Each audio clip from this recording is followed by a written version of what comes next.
This is Single, Saved, and Growing, where we share the real life of single life with open and honest conversations with Queen Kai and Madam Tjay. Hello, everybody. What's going on? Welcome back. Hey, y'all. Gotta say hey, y'all. Hey, y'all. Hey, y'all. We're back. This episode, we're going to talk about single versus single and dating. Okay, because it's levels to this, right? Just being single, it's many different levels to your singleness, what you're going through, and how you're operating it. Like we have, when you're single, you're not talking to anybody.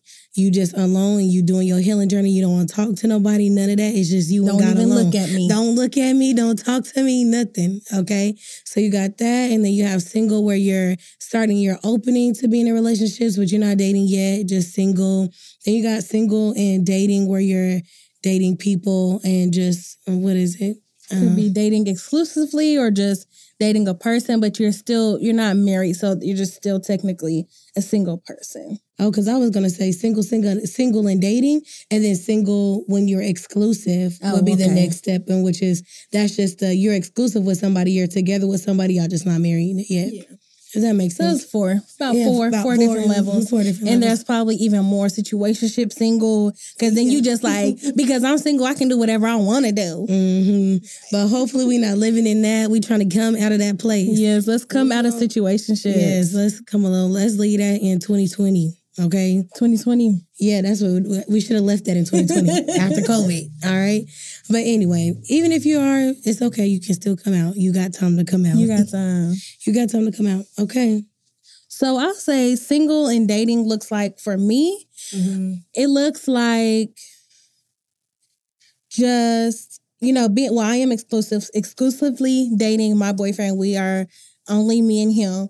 And so for us, because we are saved, at the beginning, I just set very, very hard boundaries. So we were in a play together. So I said hey, we are colleagues. At first I was like, okay, when I figured out okay, he do like me and okay, I do like him. Okay, I was like, hold on, we're going to have to pump the brakes, honey. We are colleagues. And that hurt his little feelings so bad. But I'm like, we're colleagues. And then so after a while, so we only had maybe 3 weeks or so left in the play. And so we were kind of getting a little bit more serious. And I kind of told him hey, I like where this is going. I really do enjoy hanging out with you. But if you're not serious or trying to lead to a path of being married, this is where I'm at. I'm 26. At the time I was 26 years old. I'm my clock is ticking. I'm trying to get married. So if you're not really kind of moving towards that, it's okay. But let's just stop right here, because I really do enjoy you, but I don't want any more, situationships. That's not the road that I wanted to go down. And because I was so serious about that, I made sure that I was upfront at the beginning about what I wanted. And even though it was so scary, because I'm he could be okay, well, we're good. You're it could have been the end. And I think that's also why we don't set hard boundaries, because we're fearful of what the other person is going to do. But sometimes we have to get into a place where it doesn't matter what the person is going, how they're going to respond, because I need this for me. I need this so I can stay healthy. I need this so I can stay sane. I need this so I can stay saved, so we have to, that's why we have boundaries. So it's not about how they're going to react. If they have to go, they have to go. If you have to cut them off, you have to cut them off, because that's why your boundaries are to protect you. But that's very good, Tjay. I just want to hop in right quick before you continue talking about, because we talk about a lot about getting off the train, how it's so hard when you're in relationships, and I feel like this has to do with rejection. We don't want to be rejected, so we feel if I tell this person and they want to leave me, we feel like it's rejection, and it's it's not rejection. This is just your stop on the train, baby. This is just your stop. It's not a rejection. It's no hard feelings. It's just that our train wasn't going. You wasn't going to be able to take me where I needed to go, so I needed to get off the train. And we have to be brave enough to say, hey, this is my stop. Get off the train. Get off the train, because then that leads us to, that's when we really do get hurt and get rejected, when we continue to go down a path with somebody who's not matching us. They're not matching our our religion or our goals, like our lifestyles, like they're not matching us, but we continue to stay on the train, just hoping that it will magically go the route that we need it to go. And so, ladies and gentlemen, I want to tell you, get off the train, okay? If it's not, look at that map, okay? Yeah. Look at that map, look at that road map and see where it's headed. And if it's not going the place that you need to go, don't be afraid to get off the train. Don't be afraid. But anyway, TJ, you was telling us what it looks like for you. So you were saying that you were having hard boundaries, setting hard boundaries in the very beginning. You were up front. And really just implementing, like we talked about last episode, implementing the things that keep me safe, you know. So that is part of that, you know, having those hard boundaries. And also we were just being very open and honest.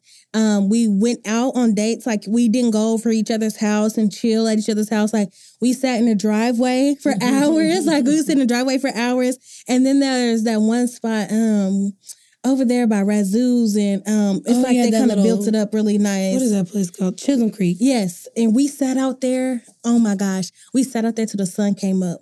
Just talking. I've never done that with anybody before. Like, and we were out in the open, you know, so just being able to protect ourselves, being able to be open and share, like, we just talked about everything. We didn't leave anything with the lid on, you know, and I feel like that's what made us progress really fast because we didn't have anything to hide.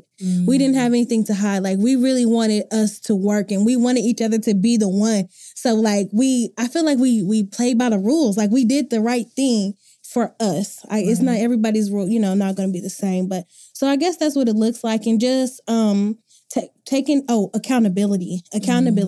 When me and him first got serious, I went to my pastor, my first lady, and I said, listen, I am very afraid. I like him. I don't want to mess this up. And I don't know how to have a relationship with somebody in a godly way.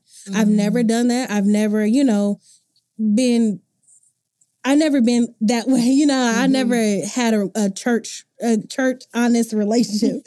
I'm sorry, I really don't know the right words. Maybe say you just saved, like, because you're trying to do it saved. I was just trying to be saved. And so I went to her and I'm like, listen, I do not know how to do this, so I need you to help me so I can do this right, you know? And so she was just like, first of all, you're okay. Like, you're not going to mess it up. And, you know, and I just had to realize that, one, I'm not the same person that I was. Like, I'm not the same hurt girl. I'm not the same damaged girl. I'm not going to hurt him. Like, you know, just kind of coming out of that place of really realizing that I'm healed. So I did this work of healing. And now that I have to realize, like, okay, you did this work. So that means you've changed. Like, that means you've healed. So I really had to come into a new place. So I had to get accountability. And even you know, having you, like, because you was like, he do not need to come over. He not spending the night. No. He wasn't having it with me. Yeah. So yes, having accountability was really great. And, just being open and honest, setting boundaries and going out on dates and still choosing God, making sure that I'm choosing God. Like, so now that I have the prize, I don't want to lose sight of God because I pray for this man and I did all this praying and then I do all this praying and I get him and then I lose my relationship with God because I got the prize, you know? So just making sure that I choose God and that we choose God in our relationship every day. That's good.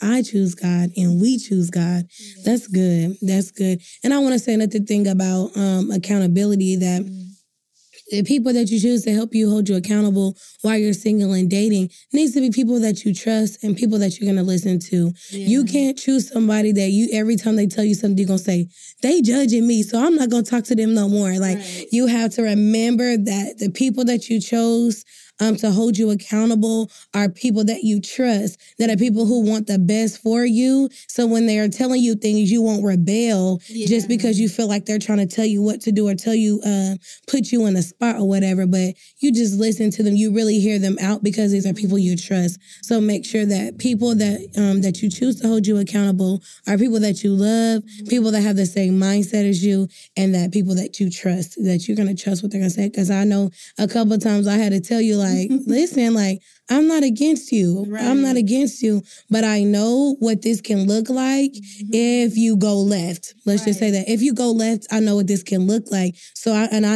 know what it feels like personally for me. I remember having to say, like, I'm telling you this as your sister. Like, I am your sister, and I'm telling you that I know what this looks like if you keep letting him, if you let him spend the night every night. I know where that's going to lead you. So let me help you in this area, and then you have to take it upon yourself to be like, all right. This person is not here to hurt me. They're here to help me. Yeah, that's so important. Like, I didn't even think about that because I am a person, like, even when God tells me to do something, like, I have like a little short period of rebellion. Like, I don't care whatever the Lord tells me to do. I always just have this short period of rebellion. It may be an hour, you know. I'm still gonna do what the Lord tell me tell me to do. But I will have a short period of rebellion. But if you know that this person is for you and loves you, you're gonna be less likely to rebel. Yes, yeah. Have to keep that. Remember that. Yeah. So, Queen Kai, what is it like, or what does it mean, or what do you see, blah, blah, blah, being single? Okay. Being single. What does that look like for me? So I'm so conflicted about even how to respond to this. Respond honestly. Be honest, okay? Because let's be honest. Let's be honest. I'm going to tell the truth. Okay, no. Okay, so going through this, what it looks like for me being single. Well, one is being very choosy. I'll say that. Like, I think that all of us have options. We all have options of what to get ourselves into, who to talk to, who to hang out with. And I feel like when you are saved and single, you have to be very particular about what you're doing. Really, this don't even have anything to do about being single. This is being, as a Christian, period. You have to be very particular about who you are around, what you're doing, what you're listening to, who you're inviting into your space, because it can very easily be harmful to you and you not even know. So that's just, let's get that on the table. Then when you're single, you have to be mindful. If you're trying to keep a pure mind and a pure heart, you have to be very careful. Like, I do not listen to certain types of music. I don't watch certain TV shows because I already know where that's going to take me, because I'm like, okay, let me call so-and-so or whatever. You know what I'm saying? So you have to be very mindful of the spaces that you put yourself in. That's number one. And then number two is like, I really had to, kind of like what we talked about earlier, it's like, I just had I don't entertain. Like, if I already see what you're doing, I'm not even about to text you back. Like, please, don't. And I'm not even the type of person who will ghost. I don't like ghosting, but I just feel like you have to know, like, this is not for me. This is not for me, and I don't even have time, because I don't have time to be playing with no counterfeits. Okay? You're a counterfeit and you ain't my kingdom spouse, because it look real good, but everything that glitter ain't gold. And you glittering, you sparkling in the light, but you ain't gold. So I have to, that's something I just can't entertain. I can't afford to entertain anything that I know is not going to be right. That's not, and I know that it's like, when you're single, you know, you have to date to get to know people. So all I'm saying is get to know them, but as soon as you know. When someone tells you who they are, believe them. When they show you who you are, who they are, when they tell you, believe them. So that's something that I've learned. Like, don't even, I'll be like, dang, why this ain't working out? Because they showed you from the beginning that it wasn't them. Like, they wasn't for you. Every time you tell them that you got to go to church, they don't got nothing to say. They going on. Okay, this ain't gonna work. I know this ain't gonna work. I'm a worship leader, and I have to be. I'm at church every Sunday. If they don't have anything intriguing to say, compliment, I want to come, or I do this at my own church, like, I don't even have no time to waste. But not that God can't change people. That's not what I'm saying. But you just have to know where you are. Okay, let me move on from that. Okay, so being careful, being mindful of my space. And also, like, just being busy. Like, I try not to, I'm already a busy person anyway, and not just we don't want to be busy for the sake of being busy. We want to be intentionally busy. So I'm in grad school right now, so I'm still pursuing my education to be, for real. Woo! All right, so I am getting my master's in educational leadership to be a principal. And so I'm just using my time wisely. Like I had extra time. This opportunity came up. I'm going to take this opportunity to pursue my education. I'm going to take this class. I'm going to do this workshop. I'm going to hang out with some people. I'm going to network. I feel like doing those things are really important while you're single. While you have the time, do what you can do. Oh, this every time my job got a conference, I'm going. Yeah. If it's a church conference and I like what's going on, I'm gonna go. And I feel like taking the time to equip yourself physically, spiritually, it's just what you need to do. Period. But especially when you have the time. Right. I like that you said taking the time to equip yourself, because if you're being busy for the sake of being busy, like what is the production or what is the fruit of that? You're just busy. But if you're equipping yourself, if you're using the time to equip yourself, it's going to show up differently. Like the growth of that, the fruit of that is going to be different. Like I'm spending my time at work and I'm developing these things with these children. I'm spending my time in class so I can better myself to get this different type of job. I'm spending this time in the mentorship so I can treat people better, So it's like, you're not just, I'm doing this, I'm doing this, I'm doing this, I'm doing this, but you're equipping yourself so you can produce something that's later. I'm trying not to be so churchy, but I don't know what's the best word. But that's true. You want to be intentional. You want to be intentional about the things that you're doing. You want to be intentional because, like you said, we want to be producing fruit no matter what. We want to have fruit that we can eat. Okay, but we want to produce. We want to produce. So that's what it's looking like for me. So what does being single and dating feel like? What does it feel like? It feels exciting. It feels like, I don't want to say anxiety, but it feels kind of anxious. Like you're always trying to figure out, okay, what's going to happen next? Like, okay, this going to be the day or no? Like, or like, are we going to hang out today? Or like, do we get to spend time together today? Like, are we going to take a new step today? Are we going to go further in a conversation and knowing who each other are today? Like, so I feel like it feels exciting. It feels like anticipation. It feels nice.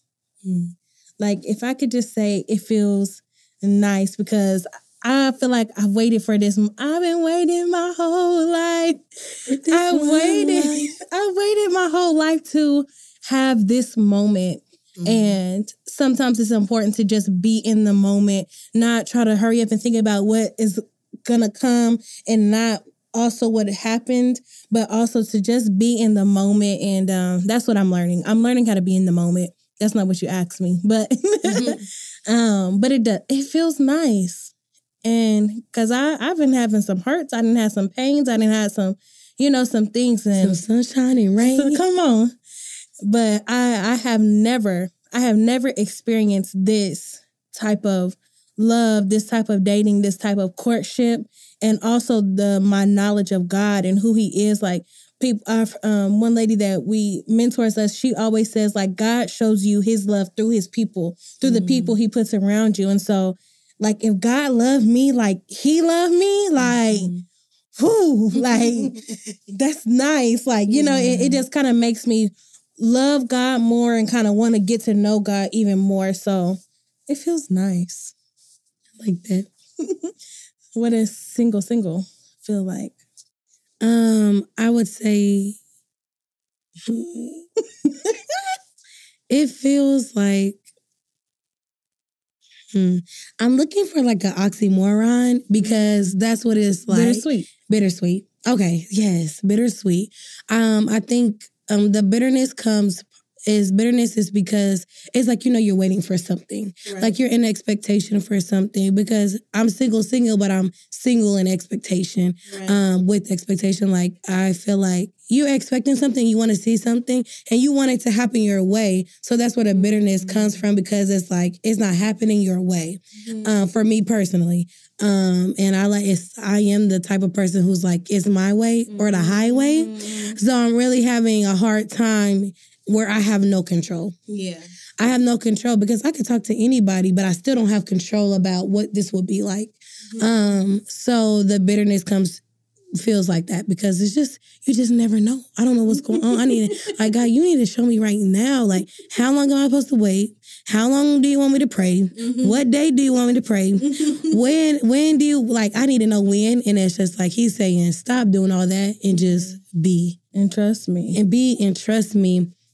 And that's hard. That's so hard. But it's like, but I know who God is. But it's like, to me too, it's like, God, it is easy to trust you because I know your track record. You never failed me. And every promise, everything that I prayed for, I'm literally living in my prayers right now. So I know that you answer prayers, but I just need you to answer this one now. Answer this one right now, though. Right now. So that's where the bitterness. But the sweetness comes from because I feel like I have joy. I have fun. Like, I'm on my own time. I do what I want.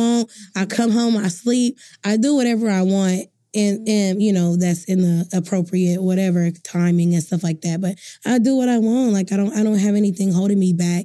So I feel like that's the fun part. Like, it's fun, it's exciting, and then it's exciting to learn more about myself. And yeah, I'll leave it at that. So it's exciting.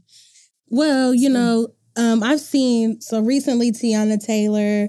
And Iman, they are separate. Well, they have been separated. I think now they're getting divorced. And then we have Megan Good and her husband. I always forget his name. Devin Franklin. Right. And so then the rumors of Steve Harvey. I think he did say that they are not actually getting a divorce. But so with these, like, you know, couples who we've in pop culture have kind of admired to some sort of extent, like, you know, we have all looked up to, they seem pure, they seem real, you know, and now that they're separating, like, how does that make you feel? How does it make you view marriage? Like, what kind of thoughts come to mind when thinking about these celebrities?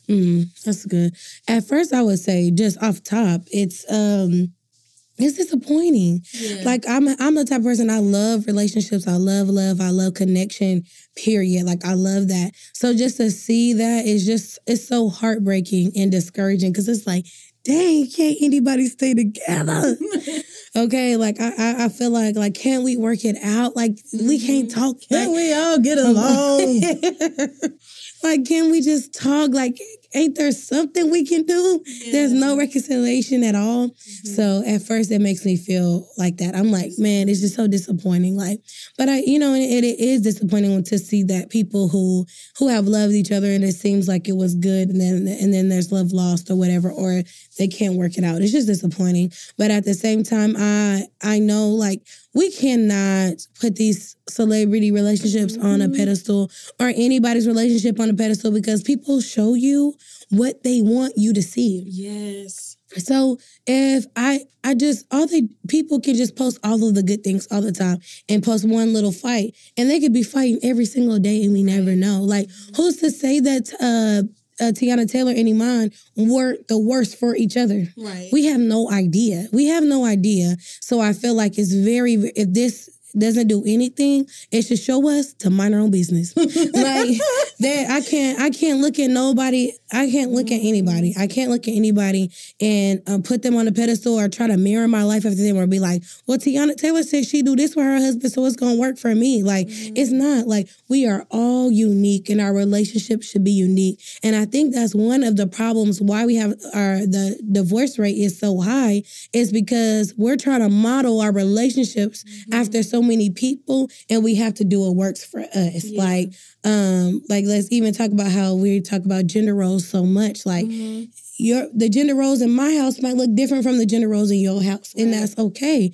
But we have to be okay with being unique. Yeah. And I feel like that's our problem with society. Like, we are not okay with our differences. We try to cover them up. There's no color. I see no color. Like, we try to make we have a blank slate, yeah. Or a cookie cutter. Yeah, like, we are all the same. Boom, boom, boom, boom, boom. But it's like, no, we're all different.